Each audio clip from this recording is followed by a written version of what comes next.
Amin. Berikan tepuk tangan bagi Tuhan Yesus. Haleluya.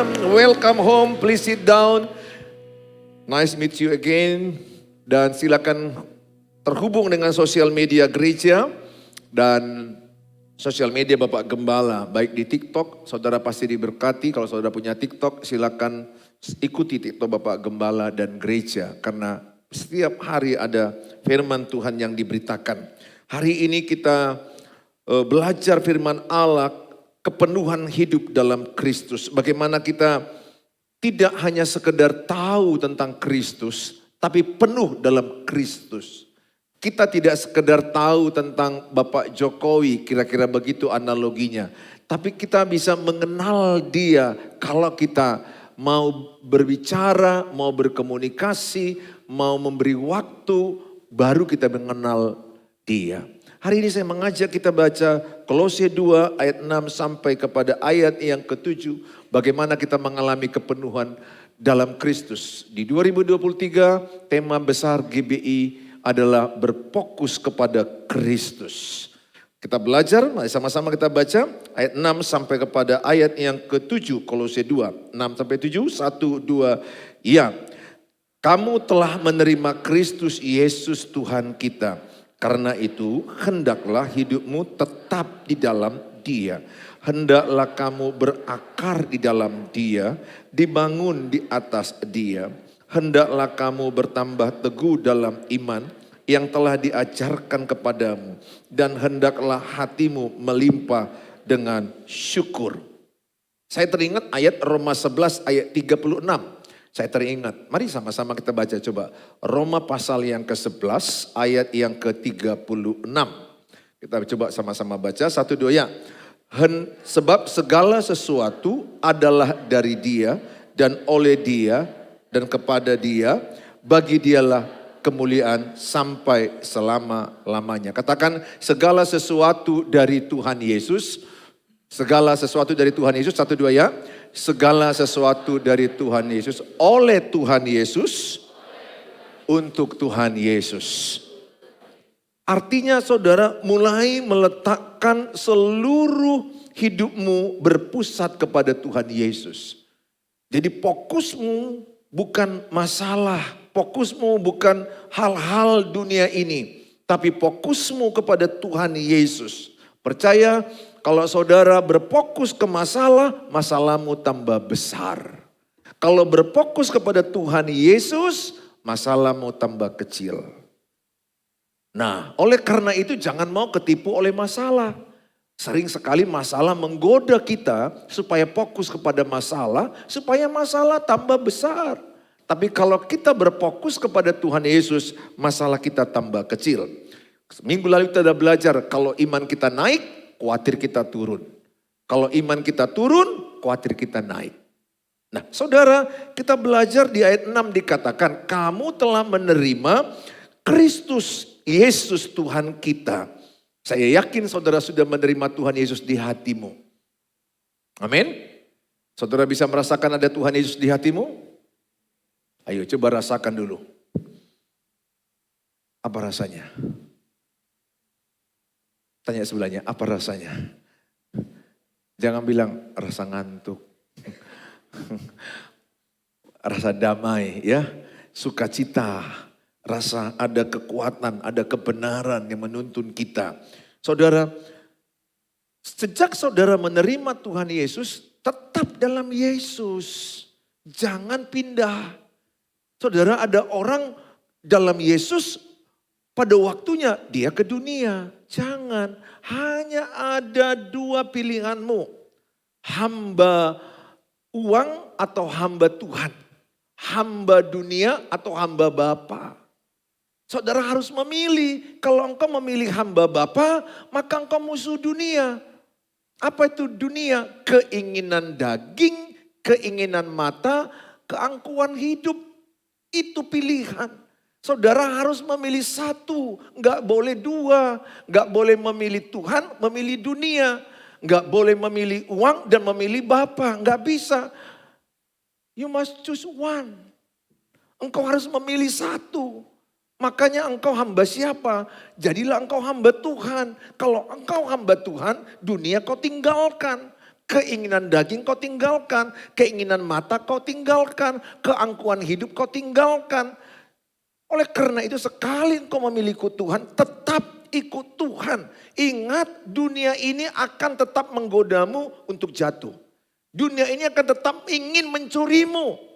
Dunia ini tetap ingin mengambilmu dengan kesenangan-kesenangan daging, dengan kesenangan-kesenangan mata, dengan keangkuhan-keangkuhan hidup tahta. Dunia belum selesai dan dunia ini dipakai iblis untuk mengalihkan pikiranmu, untuk mencurimu. Tetapi saya beriman hari ini semua yang datang, engkau akan berkata, sekali ikut Tuhan Yesus sampai mati ikut Tuhan Yesus. Sekali melayani Tuhan, selama-lamanya melayani Tuhan. Amin. Jangan pernah engkau berkata mantan pelayan Tuhan, mantan hamba Tuhan, mantan ikut Tuhan. Saya berdoa engkau tidak pernah membuat Tuhan Yesus mantanmu. Jangan katakan mantan orang percaya. Tidak. Engkau akan berkata, aku mau follow Yesus. I have decided to follow Jesus. I have decided to follow Jesus. I have decided to follow Jesus. No turning back. No turning back. Amin. Saudara sudah memutuskan ikut Tuhan, jangan perlu lagi kembali ke belakang. Jangan lihat lagi duniamu yang di dosa yang lalu. Saudara, maka dikatakan engkau tetap dalam Dia. Bagaimana kita tetap dalam Dia? Bagaimana kita mengalami kepenuhan Kristus? Ini Rasul Paulus menuliskan kepada jemaat Kolose. Supaya mereka jangan beralih kepada dunia. Supaya mereka jangan beralih kepada dewa-dewa. Supaya mereka jangan beralih menyembah kepada ilah-ilah lain. Maka Rasul Paulus menegaskan kepada jemaat Kolose. Kalau engkau sudah terima Yesus, engkau tetap terima Yesus. Dan selama-lamanya engkau tetap dalam Yesus. Itu maksud Rasul Paulus. Dan saya dipakai Tuhan hari ini. Menyuarakan suara Tuhan. Supaya engkau sekali mengikut Tuhan Yesus. Engkau akan berkata, aku tetap dalam Dia. Sekali engkau melayani Tuhan, engkau akan berkata, aku tetap melayani Dia. Saya punya komitmen, sekali saya jadi gembala jemaat sampai menutup mataku, aku mau jadi gembala jemaat yang baik. Gembala jemaat yang teladan. Gembala jemaat yang mengasihi jemaatnya. Oleh karena itu saya mengajak sama saudara yang pertama, berakar dalam Dia. Saudara, penting sekali berakar dalam Tuhan Yesus. Ini penting sekali saudara, berakar dalam Dia. Coba kita lihat gambar pohon yang sebelumnya. Saudara, kalau melihat pohon ini pasti kita akan lebih tertarik terhadap pohon ya. Saudara lihat buah-buah, lihat daun-daun yang hijau, lihat cabangnya, lihat rantingnya.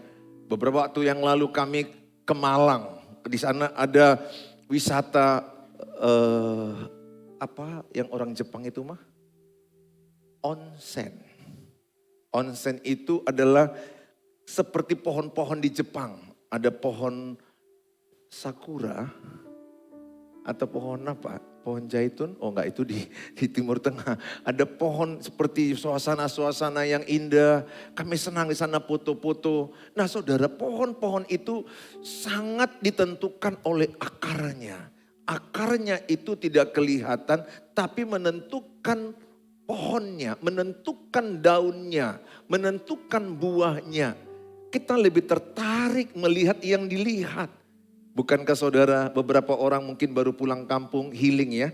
Mungkin ini sekaligus pulang kampung kan, kalau pulang kampung kan healing ya. Lihat hijau-hijau, lihat sawah. Siapa di sini yang senang lihat hijau-hijau, lihat sawah. Kalau pulang kampung kan pasti salah satu ya. Iya senang sekali. Kalau di sini kan jarang ada sawah. Masih ada sawah di Jalan Sutomo? Jarang ya, jarang ada. Gak ada lagi. Yang kita lihat itu adalah gedung-gedung, kesibukan. Kalau kita pergi ke daerah kita lihat ada pohon. Nah saudara, sekali lagi kita tertarik melihat yang kelihatan. Tapi yang kelihatan ditentukan oleh yang tidak kelihatan. Saudara, harus ini poin penting. yang tidak kelihatan menentukan yang kelihatan. Kalau akarnya tidak bisa menyerap air dengan cukup, maka daunnya layu. Kalau akarnya tidak menyerap air dengan zat hara cukup, maka buahnya akan tidak manis. Sangat ditentukan dengan apa yang tidak kelihatan. Tapi kita sering sekali tertarik dengan apa yang kelihatan. Coba sama-sama katakan, yang tidak kelihatan menentukan yang kelihatan. 1, 2 ya. Satu waktu saya pergi melihat Podomoro belum selesai. Masih dicangkok, masih dikerjakan pondasinya dan pakai seng. Dan saya lewat sebulan belum ada gedung, lewat 6 bulan belum ada gedung. Hampir setahun juga nggak ada gedung. Saya lihat-lihat nggak ada gedung, ini bangun apa? Saya mulai berhenti, saya lihat ke bawah. Dalam sekali. Saya bilang sama istri, Ma ini Geo Marriott pasti kalah. Kenapa? Karena saya lihat dalam sekali yang mereka bangun. Pasti ini gedung tinggi, saya nggak tahu, saya nggak baca berita berapa lantai. Tapi betul gedung itu ternyata sekarang menjadi gedung yang besar, gedung yang tinggi, bahkan mengalahkan Geo Marriott. Ternyata pondasinya dulu dibangun, baru gedungnya. Sering sekali kita lebih tertarik dengan yang kelihatan. Tapi gedung yang besar itu ditentukan oleh yang tidak kelihatan.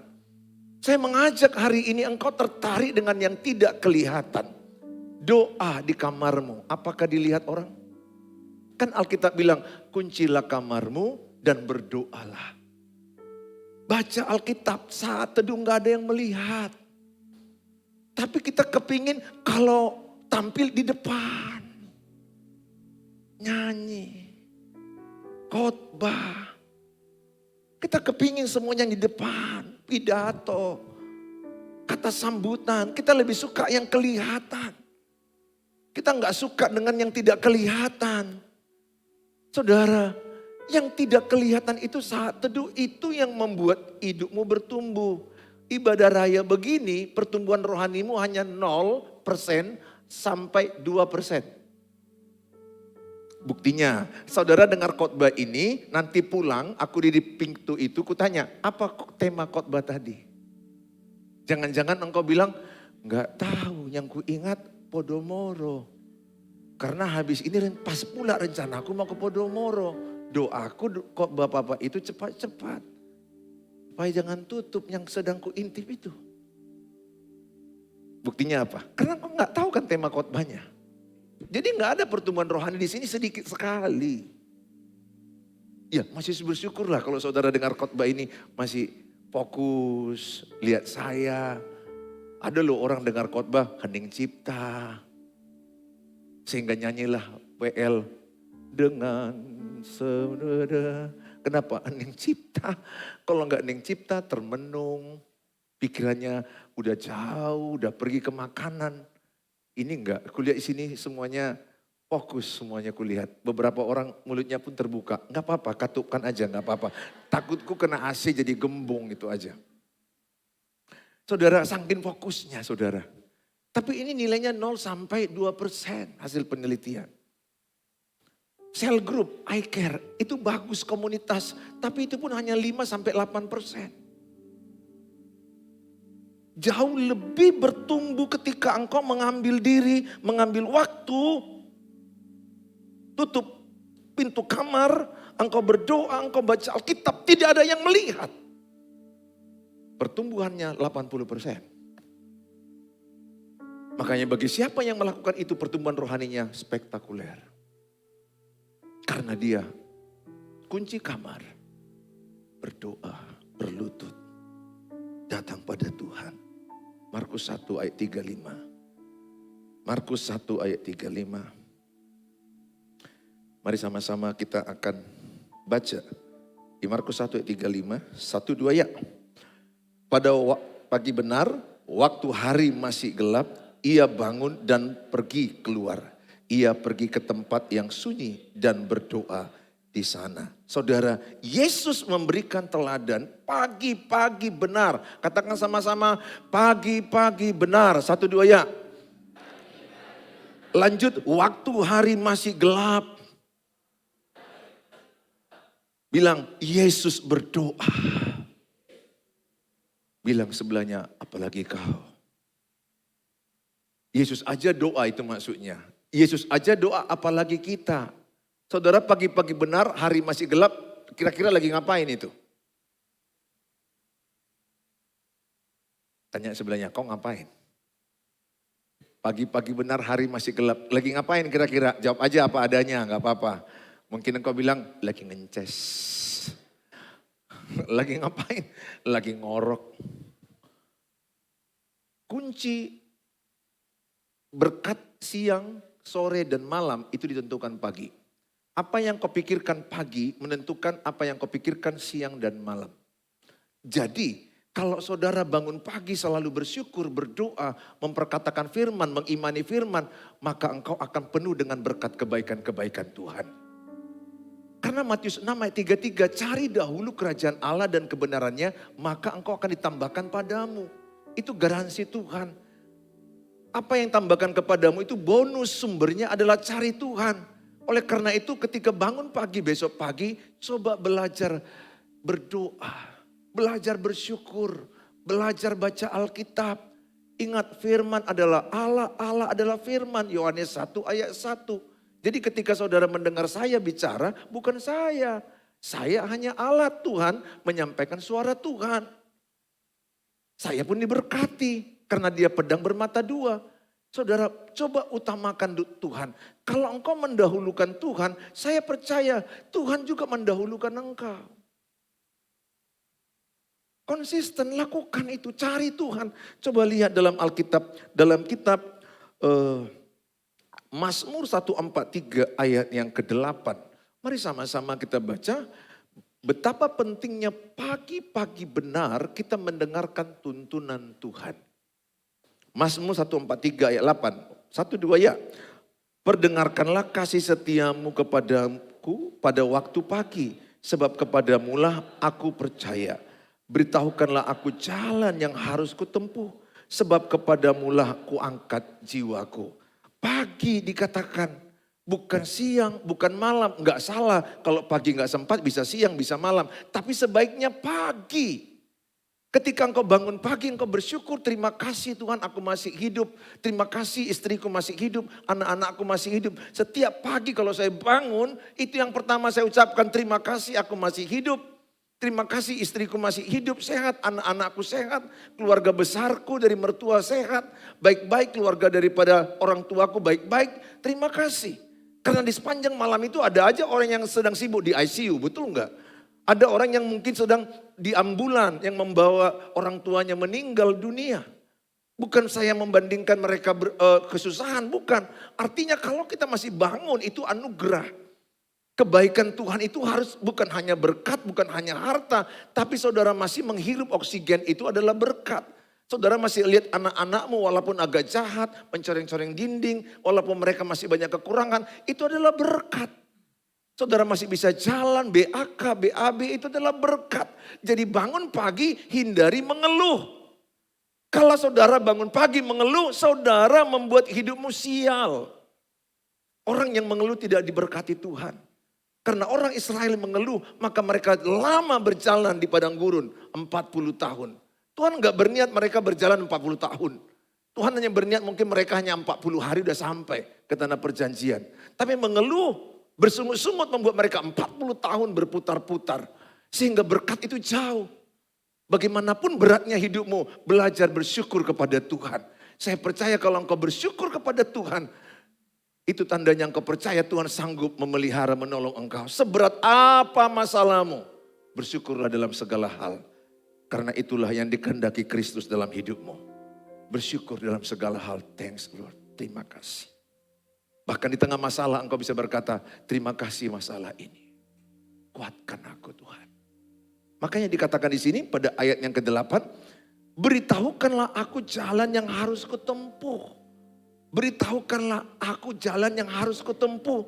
Jadi ketika engkau stagnasi, bingung, stres, susah, engkau lelah, enggak ngerti apa yang kulakukan terhadap pernikahan, masalah anak-anak, masalah keuangan, masalah kesehatan. Kadang-kadang kita bisa down dalam menghadapi hidup ini. Nggak ada orang yang kuat terus, nggak ada orang yang hebat terus, nggak ada orang yang di atas terus. Setiap kita pasti melewati proses dalam hidup ini. Setiap kita pasti ada lembah kekelaman. Setiap kita pasti ada penderitaan. Dan saudara dan saya butuh tuntunan Tuhan.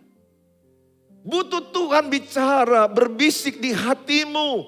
Ini yang kau lakukan kepada usahamu.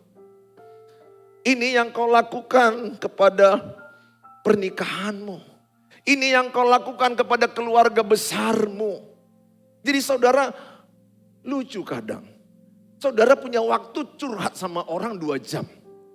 Hasil curhat pun gak ada dapat apa-apa.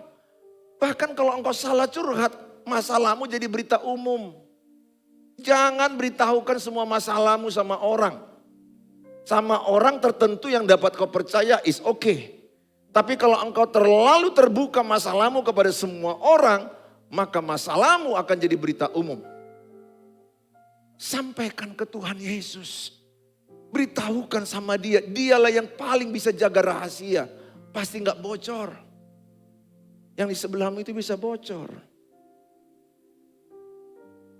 Coba lihat wajah kiri kanan, wajah bocor gak kira-kira?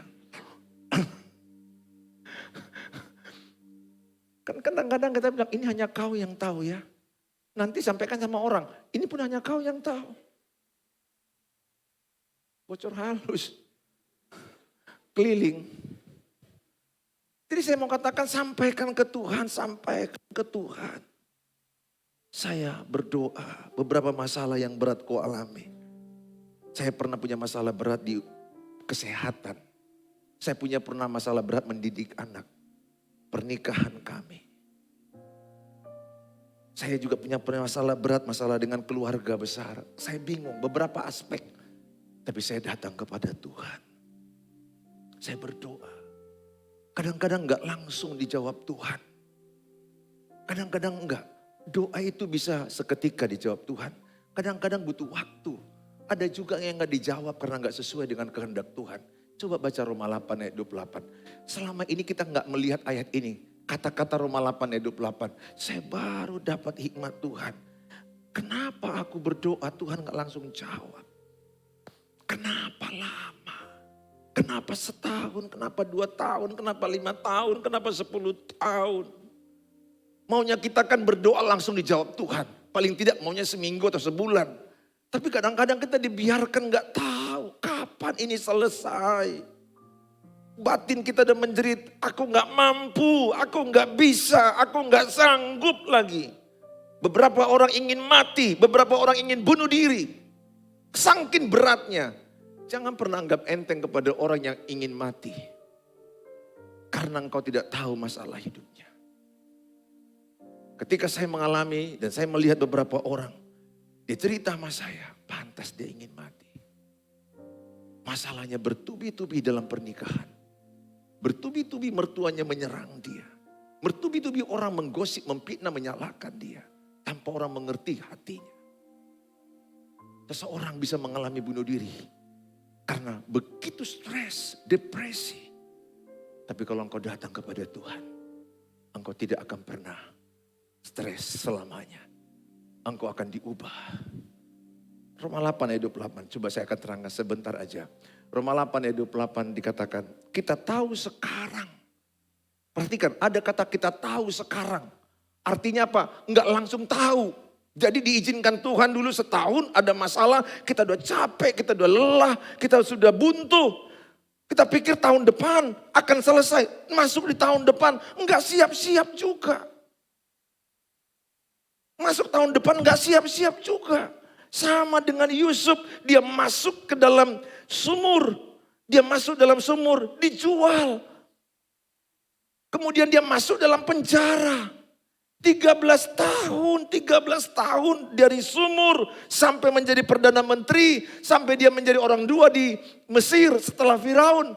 Itu 13 tahun baru dia ngomong, baru ku tahu sekarang. Ternyata aku mau dipakai menjadi orang yang memberikan banyak makan orang lain. Kejadian 50 ayat 20, coba lihat. Kejadian 50 ayat 20. Jelas dikatakan. Kejadian 50 ayat 20. Memang kamu telah mereka-rekanya yang jahat terhadap aku. Tetapi Allah telah mereka-rekanya untuk kebaikan dengan maksud melakukan seperti yang terjadi sekarang ini. Yakni memelihara hidup suatu bangsa yang besar. Ingat, semakin lama proses masalahmu, semakin besar rencana Tuhan. Bertahanlah, my brother, my sister. Yang tidak terkatakanmunya sama aku isi hatimu. Tapi dari tatapan matamu bisa aku rasakan menjerit engkau terhadap masalah yang kau alami. Seperti Yusuf ini.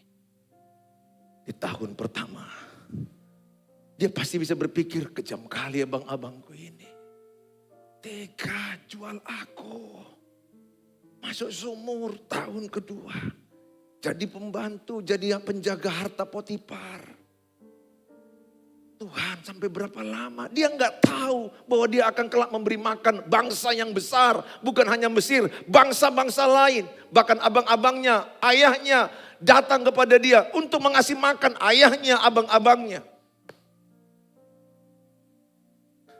Berapa lama masalah yang sudah kau hadapi? Berapa lama persoalan yang sudah kau hadapi? Engkau belum tahu. Nanti Roma 8 ayat 28 pasti akan kau katakan, baru aku tahu sekarang. Baru aku tahu sekarang. Saya mengalami itu. Saya pernah menjerit, berapa lama masalah ini Tuhan? Berapa lama? Gak ada loh yang kuat punya masalah yang sama terus menerus. Gak ada yang kuat. Gak ada yang kuat istri yang disakiti suaminya terus menerus. Berapa banyak istri yang saya konseling. Nangis aja karena masalah suaminya yang begitu menyakitkan. Tidak terceritakan saya di sini. Saya pelayanan ke Kalimantan. Mereka minta, Pak Pendeta tolong kami sebentar. Saya datang ke rumahnya. Kemudian mereka cerita begitu berat. Saya sakit Pak Pendeta. Di tengah-tengah sakit saya, istri saya, suami saya bawa selingkuhannya ke rumah kami. Saya tak berdaya. Saya sakit gula, sakit liver. Kami punya anak kecil. Tapi tega-teganya dibawa selingkuhannya di sini, di toko ini. Sekali, 2 kali, 3 kali, bertahun-tahun. Ganti wanita, ganti wanita. Dia bilang, aku lebih baik mati Pak Pendeta. Aku gak berdaya, aku gak ada arti hidup. Saya bilang sama dia, Bu, Tuhan lebih besar dari masalahmu. Pencobaan yang kau alami tidak melebihi kekuatanmu. Karena Tuhan tahu engkau mampu. Karena Tuhan tahu kau bisa. Tapi aku gak bisa mengampuni dia. Saya yakin kekuatan Roh Kudus membuat engkau bisa mengampuni dia. Hanya butuh waktu. Ingat, orang yang disakiti gak bisa instan mengampuni. Kalau engkau dibohongi masih muda mungkin diampuni, mengampuni. Tapi kalau engkau dipukul terus oleh pasanganmu, dipukul sebulan, setahun, 5 tahun, 10 tahun. Itu membekas, itu sama dengan paku yang sekali pukul, masih gampang kau cabut. 3 kali pukul mungkin sedang. 20, 100 kali pukul, itu paku masuk ke dalam sampai dalam sekali. Mencabutnya payah. Dan kalau engkau cabut ada bekas. Hati-hati perkataanmu, hati-hati perbuatanmu. Bisa berbekas sama orang. Saya hati-hati perkataan saya. Karena kata-kata saya bisa kutuk, bisa berkat. Dan itu akan kembali kepadamu. Kalau engkau mengutuk orang, kutuk itu kembali kepadamu. Dan engkau anak-anak Tuhan, kalau engkau dikutuk, kutuk itu gak mempan. Karena darah Yesus membungkus engkau. Mana tahu ada orang mengutukmu, gak mempan kutuk itu. Sedangkan kemasukan roh aja gak bisa engkau. Kemasukan roh jahat gak bisa kesurupan anak Tuhan Yesus. Oleh darah Yesus engkau telah dibungkus. Saya katakan, engkau akan berkata, aku baru tahu sekarang.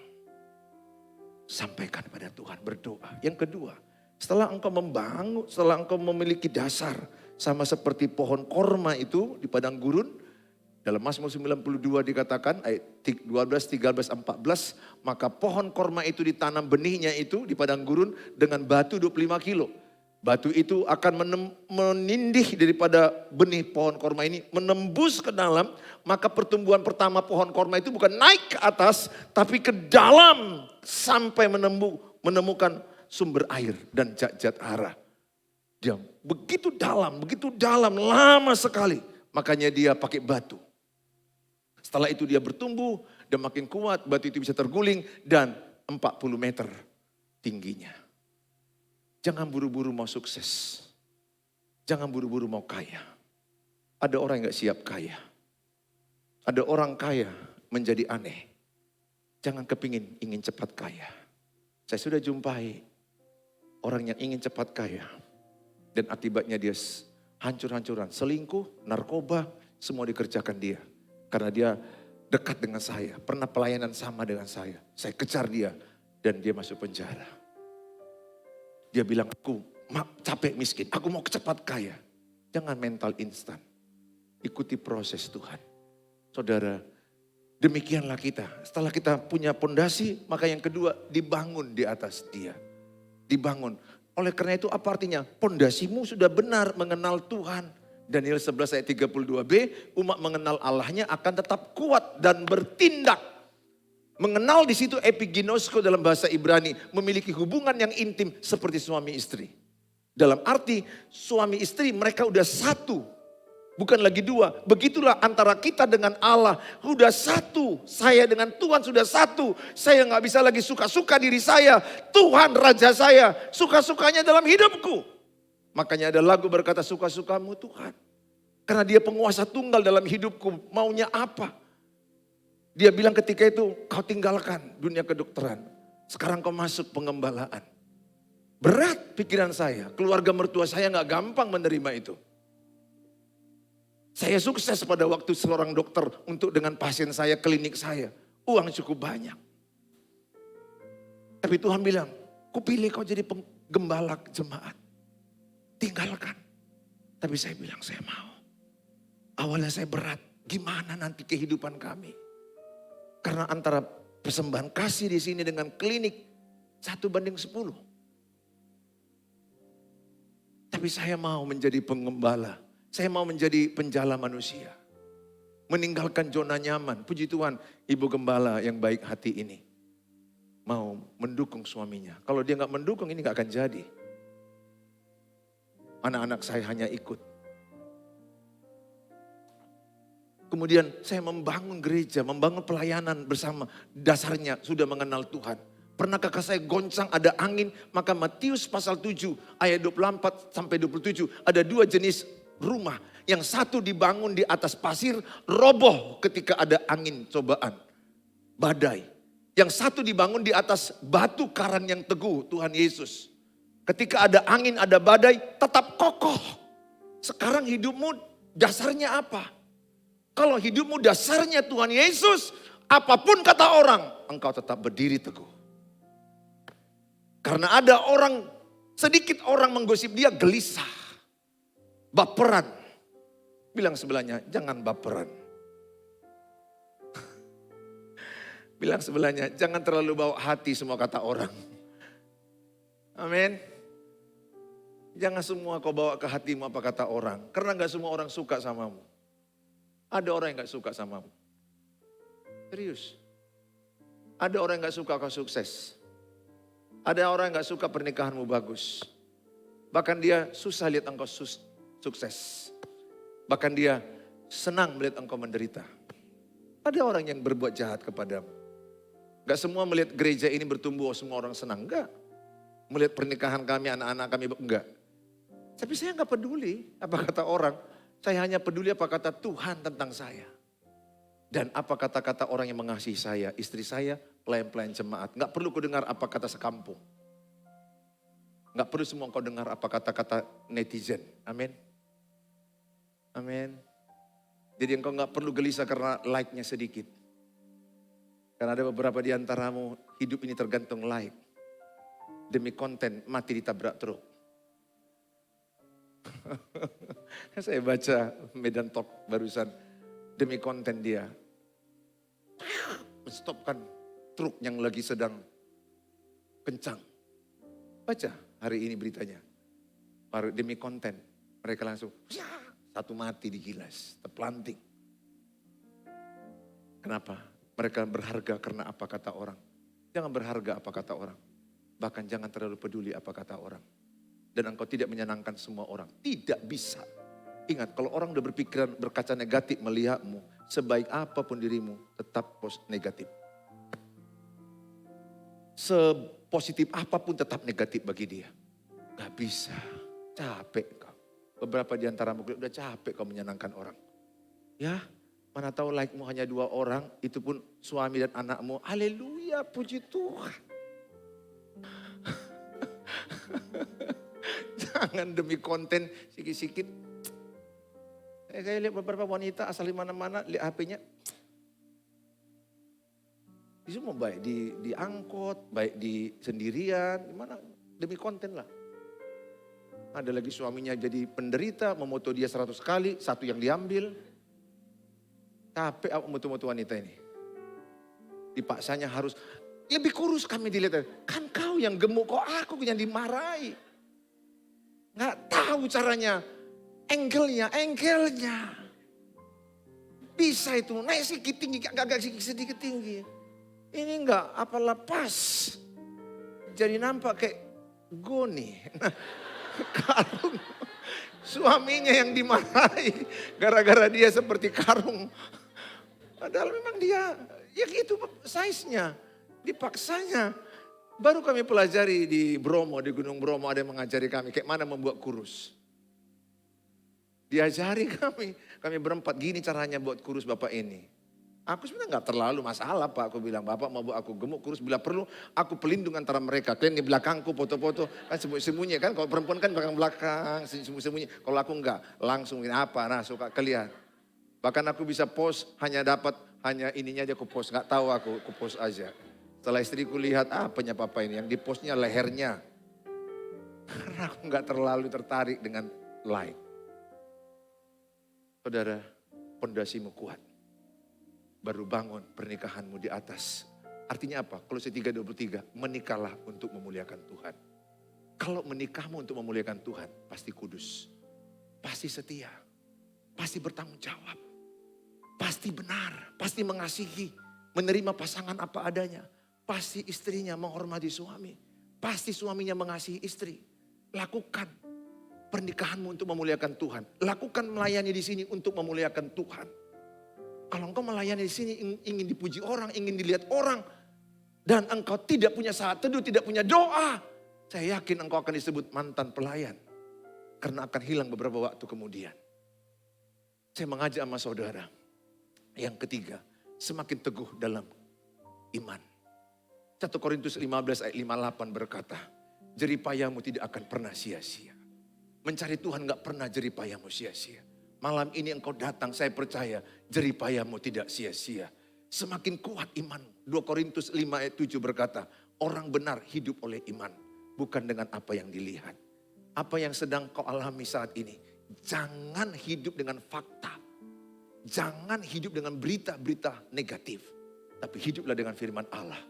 Engkau berkata, aku berhasil. Tuhan, engkau memberikan yang terbaik bagi diriku. Mungkin engkau belum melihat tapi imanmu berkata, usahaku berkembang, usahaku diberkati, usahaku semakin maju. Mungkin engkau belum melihat pernikahanmu bagus, anak-anakmu bagus. Engkau berkata, anak-anakku kepala, anak-anakku naik, anak-anakku diberkati. Pernikahan kami makin lebih harmonis, lebih saling mengasihi, saling menyayangi, saling menghormati, saling setia. Engkau memperkatakan lawan daripada fakta, perkatakan firman. Jangan fakta menarik hidupmu. Karena situasi hidupmu menarik hidupmu turun ke bawah. Tapi firman Allah membuat engkau naik ke atas. Lihat Petrus ketika berjalan di atas air. Lihat gelombang, faktanya ada gelombang, tenggelam. Tapi ketika dia lihat Yesus, dia berjalan dengan mujizat Tuhan. Hari ini saya percaya, engkau datang tidak sia-sia. Miliki saat teduh, miliki doa, tutup kamar. Nggak usah dilihat orang. Dan bangunlah hidupmu memuliakan Tuhan. Sekolahlah setinggi-tingginya. S1, S2, S3.